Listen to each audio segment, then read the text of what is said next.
sakali, JM, na magkakaroon ka ng another love team, willing ka ba na may partner sa iba? And same with Fiang?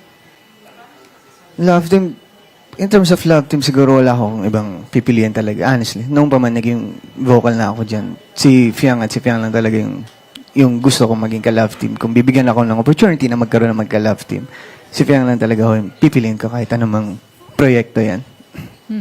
And papipiliin ka, bibigyan ka ng chance na, sige, sino yung gusto mong maka-partner sa isang On-screen project? partner. O, sino yung dream mo na makasama sa mga actresses natin today?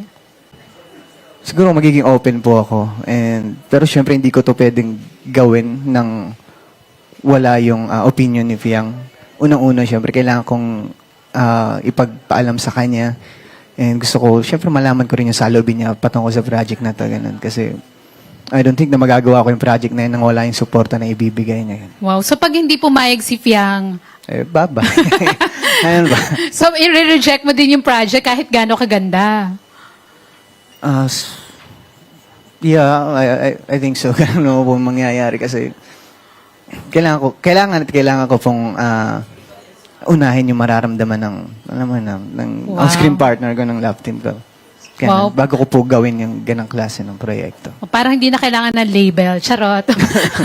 Yeah. Pero open ka din, JM, kung sakali, na, kasi nauuso yung mga parang May December affair projects, di ba? Kung sakaling may partner ka like si Joshua, may partner kay Ann Curtis, ayan, open ka sa mga ganong roles. And sino yung dream mo, kung sakali? Sa tingin mo yung bagay kayo?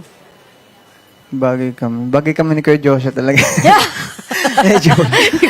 Kaya ka natatanong kung willing ka mag-BL eh. Hindi, marami lang ako ina-idolize na actor ho talaga. Ay, kung magiging open ho ako sa ganun, same answer lang din ho talaga eh. I mean, as an actor, syempre kailangan ko maging open sa mga ganang klase ng proyekto kasi iba't ibang learnings pa yan eh. Iba't ibang project, iba't ibang learnings yung makukuha ko. Pero ayun, gaya ko ng sinabi ko, kailangan ko rin hingin yung saloobin o yung opinion ni Piang patungkol sa ganang klase ng proyekto. Yan. Grabe. And vice versa, ganun din naman mo siguro gagawin ni Fiang. Grabe. Parang gusto kong isipin si Fiang ang manager. Charot.